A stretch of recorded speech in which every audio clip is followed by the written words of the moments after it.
цаг хугацааны шалгуурыг даван туулж хамтдаа жаргал зовлонгоо хуваалцсан баяр гүнэг илээсэн хуудас бүхний тоогоор түүх бүтээлтсэн энгийн хэрнээ эгэлгүй баатруудын цаг хугацаагаар хамтдаа аялъя. 975 хэмээх арилжааны дугаартай танилцсан. Энэ бол Монголын үндэсний компани дэлхийн хөрөнгийн зах зээлд тоглогч болон гарч ирснийг зарласан код юм.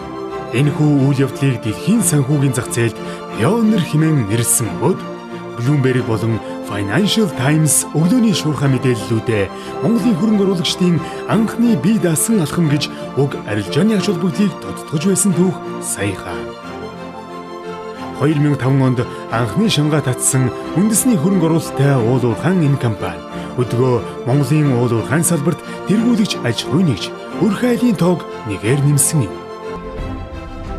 Ухаагадаг уурхай үйл ажиллагаагаа 2009 онд албан ёсоор эхлүүлэн Өмнө Говь аймгийн цогц цэцгийн сүмийн нутагт 2962 га талбай бүхий нүүрс баяжуул үйлдвэр 18 мегаваттын цэглэгаан станц, усан хангамжийн систем, орон сууцны хороолол, сургууль цэцэрлэгийн цоцолбор гээд техникийн болон нийгмийн дэд бүтцүүдтэй дэлхийн жишгт нийцсэн аж үйлдвэрийн томоохон цогцолбор болон хөгжиж чадлаа. Өнөөдрийн байдлаар Energy Resource компани нүүрсийг дотооддоо угааж баяжуулан экспортлож байгаа Монголын цорын ганц компани маа. Energy Resource-ийн ухаан удаг тусад маань энэ жил 10 жилийн гоо 10 нас хүрчээ. Та бол энэ нутгийн угуул муу шүү дээ. Та 10 жилийн өмнөх одоо ухаан удаг тусадгүй Energy Resource-гүй тэр сумын тухайг яриач. Сум орон нутгийн байдал бол 2400-аас 2500 орчим хүн амтай. За ихэнх одоо нутгийн хүмүүс нь бол хорон зэрэг мал аж ахуй эрхэлдэг.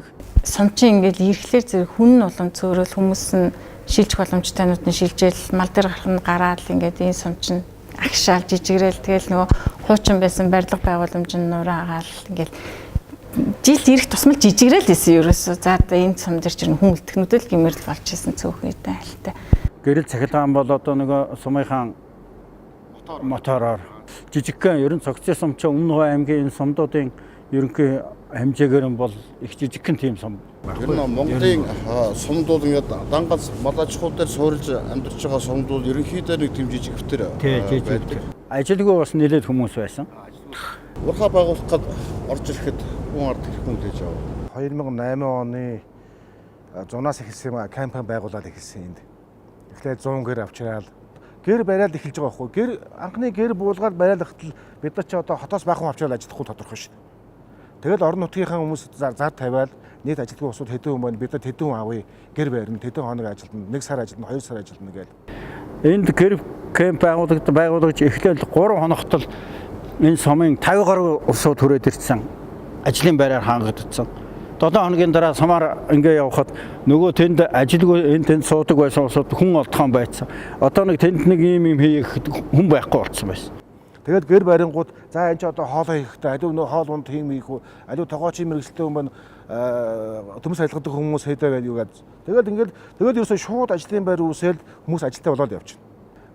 Нэг дахь вэ хоёр дахь жилээс ерөөсөө жилд хийх хамтын ажиллагааныхаа гэрээ гэж юм байгуулъя. Гэдэг дээр тохирсон тэрүүн дээр бол ямар заалт оруулсан гэхээр болж игэл нийт ажиллагчдынхаа ядаж тал хувийг орон нутгийн хүмүүс одоо сургаж ажилуулаа гэж шаардлага байсан. Тэгээд тэр нь бол бидэнд бас тийм амар шаардлага байгаагүй. Ягаад гэхээр бид нар чинь одоо чинь энэ тоног хөрөмжлөөр ажиллах хүн гэдэг чинь зүгээр одоо малаа юусэн үний чинь шууд гаргаж чадахгүй шүү дээ. Тэгээд тэр чинь сурахад хугацаа хэрэгтэй. Тийм ээ. Тэгээд дадлагж явуулна. Тэгээд тэр бүх юмныг тгий 50% нь бид нар авч ажилуулъя тий. Сургая гэдэг дээр одоо тохирсон. Тэрний төлөө бол бид нар үнэхээр хичээж ажилласан. Тэгээд одоогийн ингээд өндөрдөгс харахад бол одоо тэр олон улсуудыг бүгдийг одоо ингээд орчин үеийн техник дээр ингэж гаргаж ажилуулж одоо манай ажилтан болгож одоо ингээд цуг ажиллаад амьдраад явж байна. Орон нутаг бол одоо энэ орон нутгийн удирдлага бол энэ дээр одоо маш их сэтгэл хангалуун байдаг. Би ингээд тэр үед орон нутгийн удирдлага ажиллаж байсан зарим хүмүүстэй сая өнгөрсөн өдрүүд бас уулзлаа. Талаас нь 50 манай сумын хүн ард одоо таслахгүй ирчмөчтэй болох уу юу гэдэг асуудал би тавьж байсан. Энэ урхаа байгуулагчид манай сумын одоо ард иргэд залуучууд ажлын байртай болох уу юу гэж асууж байсан. Энэ уурхай байгуулагдсан манаас сум одоо ус хүнднийхээ асуудлыг бүрэн шийдэхгүйгүй гэж үзсэн. Эрчим хүчмээ адилхан бид нар сумыг хангаж байна. Энэ ойр хавийн бас хэдийгээр Бас одоо хэдийгээр төлбөр авдаг ч гэсэн одоо өөрийнх нь одоо өртгөөс бас доогуур тагна. Тэгээ эрчим хүчний системд холбогдсон учраас одоо илүүдлийн эрчим хүчээ систем рүү өгнө. Систем нь одоо энэ аймаг орон нутгийг бас дэмжиж явна. Байгуулагдсанаас хойш бол аймгийн төвийг за одоо сүүлийн үед энэ жил бараг 10 хэдэн сум баг тийм ээ? 12 3 сум байна. 12 3 сумыг өвлжилтийн нүүрсээр тасралтгүй үнгүй хангадаг шүү дээ бид нар. Одоо бол би энэ цахилгаан станц, баяжуул хүүлдвэр, энэ том засварын барилга байгууламж энэ бүгдийг хараад бол пөөх гэд анх гайхажсэн бол одоо бол хоо байдаг юм гэж хараад байна. Тухайн тэр үед бодвол энэ бүх юм зурган дээр байсан баг тий. Ой өнгөтөр зурсан байсан баг тий. Анх тэр өнгөтөр зургийг хараад та юу бодож байна? Би миний хувьд бол гайхаж лээсэн. Энэ тэр гэр кемпүүд баригдаал эхлэхээс нэхлүүлээд Батуулд гэдэг нэг жоохон залуу байсан. Тэрийг эхлүүлж байсан. Тэгээ би харж чад. За одоо энэ жоохон залуу энэ ийм ажлыг одоо ийм богино хугацаанд одоо ингэж зохион байгуулж чадах болоо та гэсэн юм бодож исэн байхгүй тухайн үед. Дотроо бол жаахан чамлангуй маягтай байсан. Энэ цэцэн ороод зам ер нь бүгд байхгүй байсан. Тэгээд цахилгаан станц ч байхгүй байсан, бажил хуулдч байхгүй байсан. Тэгээд яг 9 онд бол энэ бүгд зөвхөн төсөл байсан, цаас байсан. Тэгэл одоо энд ийм том станц зарна, энэ зам чинь ингээд засмал болно гэж тэгэхэд тухайд бол за энэ хол ярьчин да, эсвэл бүтэхгүй бахтаа л гэж бодож байсан. Тэгээд тэгсэн ерөөсөд богино хугацаанд ингээд сайхан босоод ирэнгууд чинь үнэхээр дэндүү хурдтай байсан л да.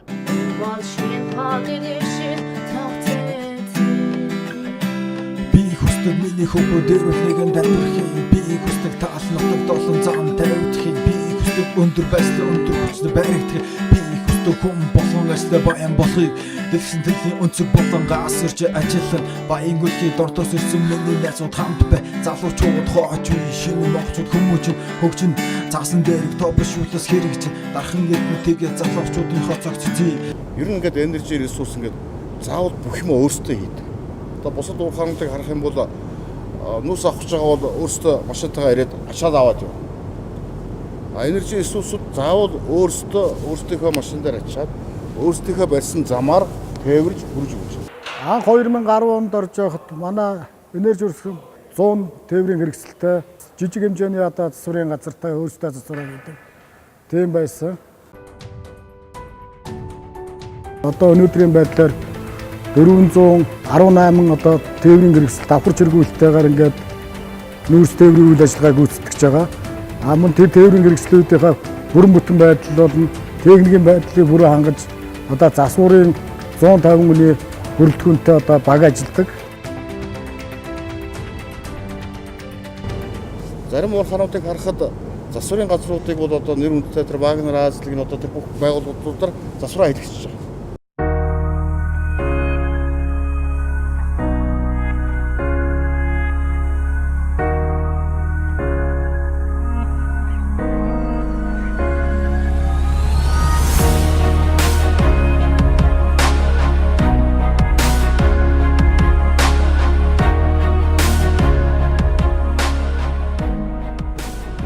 Энержи ресурс өөрсдөө засварыг энэ байгууллагуудад байгуулж байгаа. Энержи ресурс одоо бусад газруудыг харахад бол Эрдэнэтэд, Улаанбаатар, Дархан тэгээд олон газараар бэлтгэсэн гадаадад мэргэжил эзэмсэн хүмүүсийг бид нэр нь аваад ажилд аваад.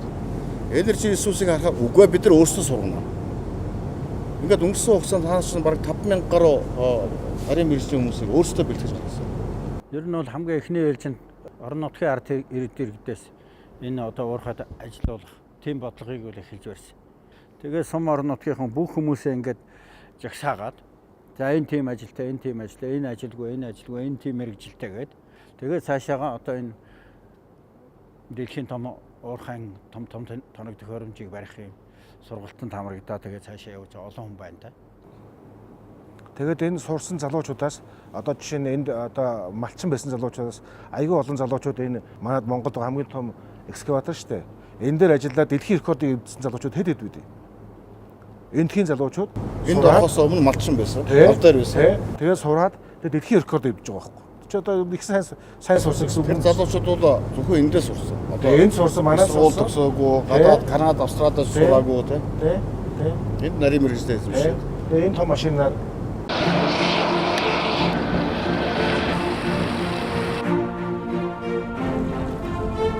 Миний ажил хүсэл зорилгын мэд төлөвлөсөн.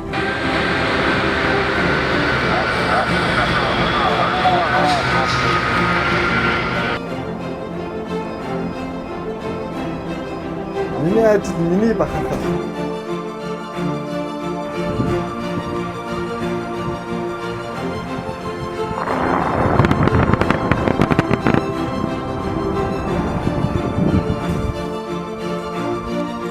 Энд туршлагатай шилдэг баг ажилладаг.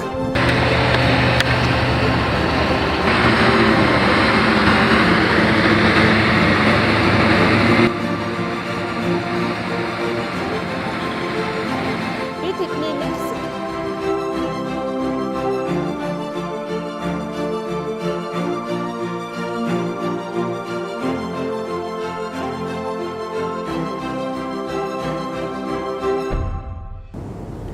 Өнөөдөр зүгээр нэг сумын сургууль цэцэрлэгт хүүхдүүдэд явуулчихгүй. Энэ суманд нь хамгийн гэсэн мундаг сургуулийг байгууллаа. Зүгээр нэг сургуулийн дотор байр цэцэрлэг сургуулийн байрлал барай зогсохгүй.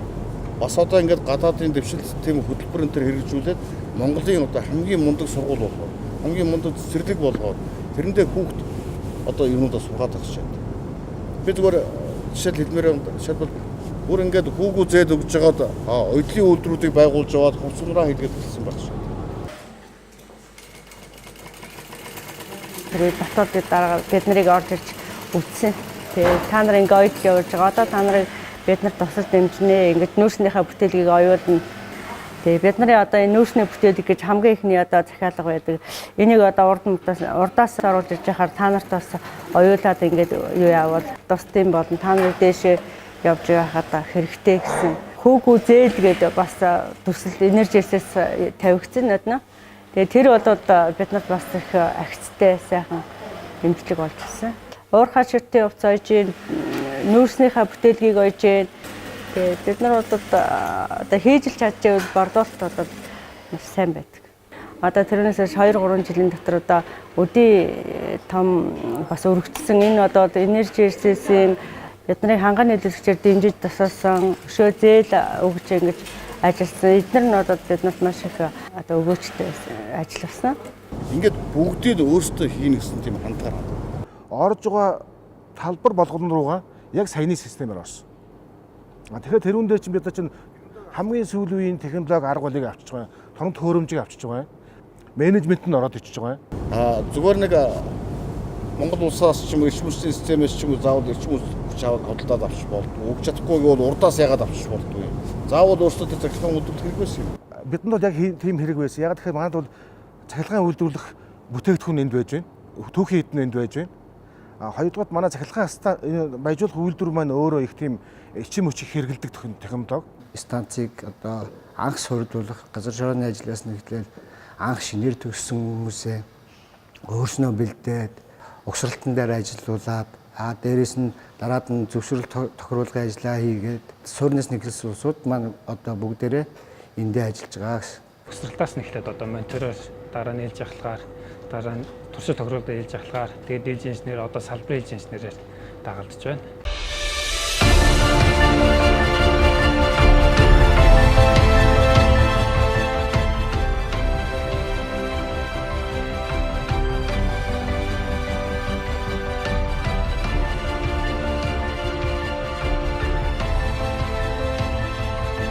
Станцыг ер нь угсралтаас нэгтэл туршид тохируулаад дандаа Монгол хүмүүс энэ станцыг явуулсан да.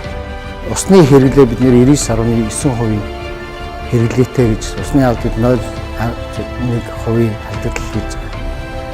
Тэгэхээр болохоор усыг бол бараг 100% эргүүлж хэсгээд байгаа л. Хүчтэй байгууллагууд одоо хэдэн мянгаар нь гэрүүдийг авчираад босхол босгохоор шүү дээ. Ягаад юм заавал хот байшин бариад байгаа. Манай Energy Resource компани одоо ингээд амжилттай яваа. Одоо энэ амжилтын нэг түүхийн нэг хэсэг нь бид нар ажиллагчдын нийгмийн асуудалд маш их анхаардаг. Тэгэхээр яг уу гэхээр энд ирсэн манай ажиллагчид маань хүүхдүүд нь сайн сургууль, чанартай сайн сургууль сураад тэгээд одоо өөр ажлын байруудад одоо ар гэрийн усууд нь ажилд ороод манай ихнэр мөрөөдөл сургууль гэдэг компаниас байгуулсан сургуульд анхны бас багангийн 1-р ангийн юг авч ирсэн. Манай эхнэр маань бас энэ компанид нэгтлээ идэг. Хоёулаа энэ хамт ажилладаг. Хүүхэд маань мөрөөдөл цэцэрлэгт явдаг. Эхнэр маань энэ компанид бас тээврийн логистик хэлцээ, нафтын пүн оператор идэг. Манай хоёр хүүхэд маань мөрөөдөл сургуульд, нэг нь мөрөөдөл цэцэрлэгт сурж байна. Бид нар арга эрийн ажилтнанд зориулаад бүр дампинг курс хүртэл энэ том машины курс хүртэл нээгээд бас ингээд аль болохоор бүгдийн ажилттай байлгах гэж дээр ингээд тэгээд үндсэндээ энд ирсэн гэр бүл бол бүгдээрээ ажилттай, бүгдээрээ сурдахтай, хичээлтэй, номтой. Тэгээд сэтгэл хангалуун эндээ амжирах нөхцөлийг бүрдүүлснээр нөгөө манай Energy Resource компани нөгөө нэг ажилдаа хандах хандлага нөгөө нэг ажилсаг имийг бүтээх гэсэн тийм зөв хандлага ч одоо энэ нөхцлөөс бас их гарч иж байгаа. Ажилчдын ганц гол зорилго нөхөр ажил дээр ажиллаж сайн их. Тэгтэл ар нөхцөл нь ингэж сайн ангаж өгнөг гэж юм бол хамгийн том гол асуудал байсан. Тэгэхээр энэ танай ажилчид бол одоо нэг бидний мэддэг ипотекийн зээл, байрны зээл, моргежийн зээл гэхгүйгээр ерөөсөө ажиллаа сайн хийж байвал нэг их хугацаанд дараа тэр байр таних болно гэж байгаа. Тийм нөхцлөөр ажиллах хэрэгтэй үнэнд гэр одоо энд суурьшуулж байгаа байхгүй. Компани нийгмийн харилцагын өрөөнд гэх юм бол ажилчтай одоо маш их юм хийж байгаа гэж харж байгаа. Хийж байгаа угаасаа нүдэн дээр ил тийм ээ. Одоо жишээ нь бид нар чинь бүгдээрээ цэцгийн хороолд одоо Улаанбаатарын орон сууц шиг юм орон сууцны хороолд амьдарцгаагаад гэр бүлээрээ ажиллаад. Гэр бүл ерөнхийдөө хараад гэртээ ороход ерөнхийдөө бүх юм бэлэн байдаг. Бидний хувьд жишээ нь гэртээ орж ирлээ, хувцас угаалгах машин байна, хоолндоо хөрөгч нь байна, плед бүх юмуд нь тавилга нь байна, галтгоонод. Ерөнхийдөө бол цаанаасаа байранда бүх тавилгатайгаа ирж ирсэн. Эхнэр нь ирээд бас сургууль суугаад ийм жолоод том машин тэгж болоод тэгж байгаа. Хоёр хүүхэд нь мөрөөдөл сургуульд явдаг. Яг таны тэр хэлсэн юу вэ? Хүүхдүүд нь өглөө гүйж гараа сургуульд орчин. Тэгэл манай байрны дор цэцэрлэгтэй манай хүүхд бол зүгээр орсноос гарахгүй цэцэрлэгтээ ордог. Энэ бол тийм биш. Хариуцлага гэж бодож байна. Тэгээ эн чинь одоо яг газар дээр буугаад тэгээ тэнгиж ажиллаж байгаа улсууд чинь тэгээ дээр нь биднүүд нөгөө менежментийн чиглэлээр бас нэлээд ажилдаг. Тэгээ ажиллагчдынхаа одоо сэтгэл санааг одоо их тийм зөв авч явах тийм бадрангуй тийм их тэгээ эвсэг их бадрангуй тэгээд өөртөө их ихтгэлтэй би чаднаа би болно гэсэн тийм сэтгэл зүтгэлтэйгээр ажилд хандах хандлагыг тавьж өгдөг. Зүгээр л халаан амбул гэж хэлнэ. Бүх ажил одоо тийм найрсгаар байнга урагшиж явж идэг ийм газар байгаа. Ер нь Energy Resource бол оронд ер нь аймагт ирээд би нэг зүйлийг ойлгосон. Их тийм нийгмийн өндөр хариуцлагатай. Одоо шинэ өгүүл засхуу одоо хар зууд болоход ганц малч одоо өвс тэжээлгээд зогсохгүй тэр хаавсан тэр 10 адуу самтанд хүртэл одоо 7 мөсөнд хүртэл өгөөд өгч яах юм. Тэгээ нөгөө түрүү нэг цухас дурдж ирсэн бид нар орон нутагтай хамтран ажиллах гэрээ гэж байгуулдээ. Жил болгон тэрийг апдейт хийж явдаг. Тэрүүн дээр одоо жишээ нь тэр түрүүний тэр одоо дулаан хангамжид зориулаад нүүрс өгч байна. За мачтад зориулаад өвс тэжээлийн тусламж өгч байна.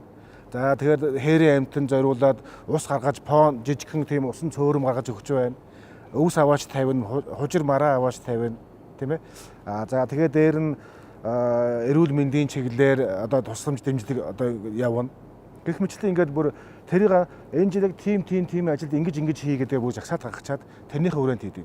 3-4 жилийн өмнө тэр одоо нөгөө өндрийн өвс энэ тэргээд 2-3 мартагдсан уртын дууг бид нар сэргэн ЮНЕСКОд бүртгүүлсэн гэдэг үү? Тийм, ЮНЕСКОд бүртгүүлсэн.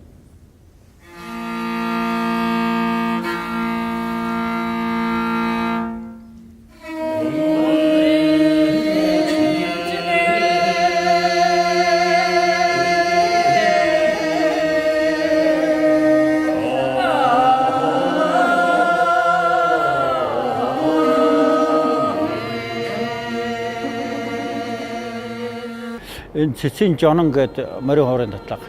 Тэрийг тэгээд говь шанхаан уртын 3 дуу гэдэг энэ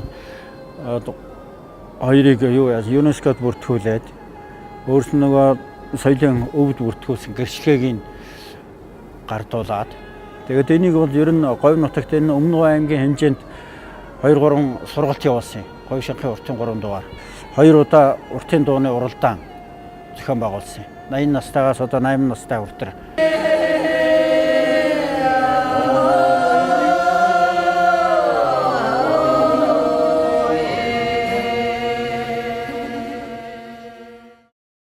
Манай голчууд их мод тарьдаг.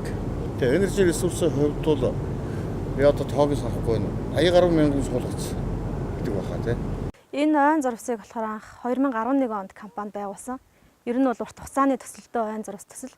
Тэгээ энэ зурвс маань болохоор нийтдээ 23 га талбайтай. Яг модтай талбай нь болохоор 10 га талбайтай. Тэгээ дундтлын энэ хэсэгт болохоор нутгийн иргэд хүнсийн ногоо тариалж бас ахуй амьдралдаа хэрэгэлдэг ийм талбай байгаа. Ер нь бол говийн бүсэд нөхөн сэргээлт ихт бол нийт тарьсан модны 60% нь ургаж яхад бол би одоо энийг тарьж чадчихна гэж үздэг. Тэгээ манай ойн зурвсын болохоор амьдралтын хувь бол одоогоор 90% таа байгаа. Одоо Energy Resource компани тарьсан газар зөндөө байгаа л да. 8 хөндийд заган ой байна. Тэгээд энэ 23 га талбай байна. Кемпийн хажуу талын тэр ойн зурвсын үржүүлгийн талбай байна. За тэгэл уурхай дээр хийгдэж байгаа нөхөн сэргээлтийн ажлууд, замын дагуух ногоон байгууламж гэдэг маш олон ногоон байгууламжтай. Тэгээ энэ зурвас нийтдээ бол 50 га талбай болох. Яг энэ ойтой хэсэг нь 50 га болно. Тэгээ сумын хойтлолоор энэ яг салхи хаасан их хвшлэн нөгөө нэг эсэн шуурга, шорон шуурга дайрж өнгөрдөг хэсгүүдэд болохоор энэ ойн зурвас маань тэлэх хэвээр. Тэгээ ямар ч энэ тэлэлтийн ажил хийгдээ 50 га талбай бол ногоон болсон байна л гэж төсөөлж байна. Тийм энэ дотор бас нөгөө бид нар чацарган тарьсан намар айгуу сайхан ургадаг. Хүмүүсээс энд ирж байгаа нөгөө хүмүүс түүдэг. Тэгээд яг энэ зурвас маань нөгөө салхинаас хамгаалах ингээд зөрчилтийг буруулахаас гадна сумын иргэдийн хувьд бас нэг ингээд салхинд гарчдаг. Ирээд нэг хүүхдүүддээ мод ургамал ийм байд, ногоон байгууламж ийм байд ингээд үзүүлчдэг юм жишг газар болж байгаад бол баяртай л байгаа. Тэгээд цаашдаа энэ ой маань ингээд тэлээд ирэх юм бол бүрэл ач холбогдол өндөр л болно л доо. Ер нь танаас шиг ингээд иж бүрэн бүх юма шийдсэн энэ үйлдвэр ер нь байснараа Монголд юу нэг асуудалтай. Нөгөө нэмэн өртөх гэчийг шингээж байгаа юм. Түүхийгээр нь зарах уу? Түүхийгээр нь одоо чинь одоо нэг $60, $70 байх зарах уу? Эсвэл угаагаад $110, $20, $30 зарах уу гэдэг асуудал. Тэгээд тэр нөгөө нэмэн өртөх нь хаана үлдэх вэ те? Тэгэхээр чи нэмэн өртөхийн үлдэж байгаа юм. Хоёрдугаарт бид нар ордыг сорчлохгүй, ордыг бүрэн утгаараа ашиглаж байгаа. Гуравдугаарт энэ технологиг монголчууд эзэмшиж байгаа. Би бол тэрийг эх оронч уурхай гэдэг. Эх оронч уурхай. Ягаад тэгэхээр бид нар хуулиараа хэрвээ нэгэнд уурхай руу орсон бол тэр уурхай тэр газрын дор баялагийг бүрэн ашиглах хэрэгтэй байхгүй. Ингээд 2011 онд анх баяжуулах үйлдвэрээр ашиглалтанд ороод анхныхаа бүтээгдэхүүнийг үйлдвэрсэн байдаг. Баяжуулалт гэдэг мэргэжил маань өөрөө Монголд бол одоо зис алтч гэдэг юм уу цайр тэ төмрийн өдргөл ийм дандаа металл талдаа ингэ баяжуулалтыг илүү хөгжсөн байдаг. Харин эсрэгээр манайх энэ компаниг ашиглалтанд оруулж үйл ажиллагаа хийснээс хойш Монгол улсад нүүрсний салбарт нүүрсийг баяжуулна гэдэг технологи маань өөрөө шинээр нэвтэрсэн гэж ер нь хэлж болно. Тэрний үндсэндээ бид нар бол одоо сорчлохгүйгээр нэгэн тал орсон бол тэр аялагаа бүрэн ашиглах тэр үйл ажиллагаа энэ дээр ингээд явж байгаа. Энэгээр бол одоо манайх бол давуу талтай. Тэгээд тэр нүүрсийн салбарт ажиллаж байгаа тэр баяжуулах үйлдвэрийг хариуцаад ингээд технологийн хариуцаад бүтээгдэхүүний чанар бүх юмыг хариуцаад ингээд ажиллаж байна гэдэг бол өөрөө Монголд одоо цөөхөн бэлтгэж байгаа бас баяжуулагч нүүрсний бодлоор баяжуулж байгаа баяжуулагч энтерүүдийн нэг гэж хэлж болно. Дараад нь одоо чинь манай залуучууд одоо энэ тэнд өөр баяжуулах үйлдвэр гаргавал асуудал байхгүй. Цахилгаан станц байгуулыг бол манай цахилгаан станц ийм асуудал байхгүй. Уурхай ажил бол асуудал байхгүй. Хүн өөрөө ингээд угсраад юмаа үзээд хараад явна гэдэг чинь шал өөр л дөө.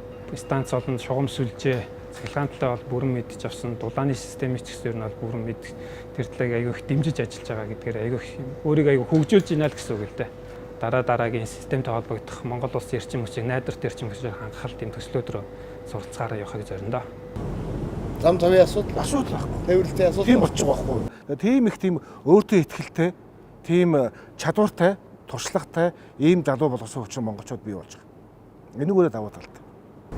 Та нар ч одоо ингээд Монголд ер нь юу гэж байна? Энэ бол Монголын том татвар төлөгч байгууллага. Татвар хураамж бүх юма бид хуулийн дагуу өгдөг. За тэрүүгээр бол их том дүн гардаг. За тэрнээс гадна одоо чи миний бодлоор бол бид нар Монгол хүмүүс өөртөө итгэх итгэлийг өгсөн. Монгол хүн зөв зохион байгуулалтанд ороод хийвэл хийж чаддаг юм аа. Хүнээс дор орохгүй одоо юмыг сайн хийж чаддгийг эзэмшдэг гэдгийг одоо тэр итгэлийг өгсөн тэр үлгэрийг өгсөн. Эрдэнэтийн дайны хот байж ах болов? Уг нь бол тэгээсэ гэж л хүсэж байна. Нэг том хот байгаасаа, нэг том үйлдвэр байгаасаа. Энэ хүмүүс нь эндээ уурхай дуусны дараа тэр үйлдвэртэй ажиллаад үйл ажиллагаа хэвэн явуулж байгаасаа л гэж бодож байна. 4 жилийн дараа, 5 жилийн дараа энэ техник байхгүй ч болно шүү дээ. Шинэ технологиор хамгийн боломжийн одоо эдийн засгийн хувьд өөр ашигтай технологи бид нар харах, хайх, эзэмшихтэр ажил тасалдаггүй явна. Тээвэр логистикийн хувьд одоо бид нар чухам машинаар зөөгд байх уу, эсвэл төмөр зам орж ирээд байх уу, төмөр зам нь ямар ажиллагаатай байх уу, автомат байх уу, ямар байх уу гэж бас тиймнүүд орж ирэх байх. Би ч 10 жилийн цаатахыг сайхан харж байгаа. 10 жилийн дараа бид нар хамтдаа бидний зөвхөн монголчууд төслөө ер нь төгсөж явах. Одоо бид нар бол яг энэ темпээр ингэж явхад бол монголчуудынхаа энэ цагийн түүхийг авахд дорой 10 жил хэрэгтэй юм шиг. Тэр 10 жилийн дараа бол одоо бид нэр тэр технологийн дэвшлийн тэр одоо бас нэг алхам, хоёр алхмын цаана манай энэ төсөл одоо бүрэн хэрэгж дуусч байгаа. Магадгүй цаашаа бид нар хамтдаа бас дараагийн одоо Монгол түмэндээ хэрэгтэй тэр цагтаа зогтсон зөв одоо бас үйл ажиллагааг хамтран хэрэгжүүлж байгаа гэж бодож байна. Гоё хэрэг бодлоо. Дагээд бас.